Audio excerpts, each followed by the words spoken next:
জানি যে রং তৈরি হয়, তাই আমরা কাটি বেড়াই। এই দেখা যাচ্ছে গ্রামে ঘুরে ঘুরে বাগান সুগানে যে দেখতে তাকাই যে কোন গাছে লাগিয়েছে, যে গাছে লাগে সে গাছের তলা আছে কালো হয়ে যায়, আড়ির কালির মতন পড়ে। আমরা সংগ্রহ করে এবারটা কেটে নিয়ে এই আবার চাচাই 30 টাকা কেজি, চাচা নিয়ে পরে আমরা বিক্রি করি 550 টাকা কেজি বিক্রি করি। উপরে হলে 650, তার উপরে যে ভালো মাল হয় শুকনো মাল হলে 700 টাকা কেজি। বাসায় ব্যাপারীরা নিতে আসে, বিভিন্ন জায়গার থেকে আসে, কলা গাছের থেকে আসে, তারপরে আপনার এই রূপদের থেকে যায়, বিভিন্ন জায়গার থেকে আসে।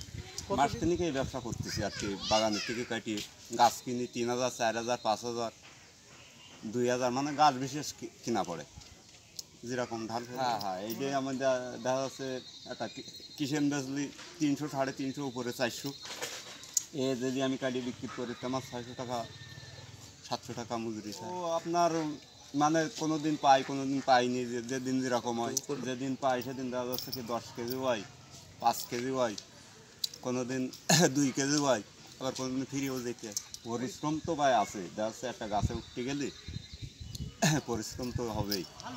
এতে রোজগার মোটামুটি আমাদের ভালো, এই বেঁচে কিনে সংসার চলতেছে। তো রং হচ্ছে কি আছে সঠিক বলতে পারবো না, প্রত্যেকদিন 20 কেজি 30 কেজি এরকম হয়। এটা আমরা কিনে এনে বাড়ি দিলি মহিলারা কুড়ায় 30 টাকা কেজি, তারপরে আমরা ফিরে শুকোই তাই বিক্রি করি 30,000 টাকা। শিশু গাছই বাদেন অন্য গাছও হয় না, ওই যে আপনার এই যে ঘুলটি গাছও হয়, এই যে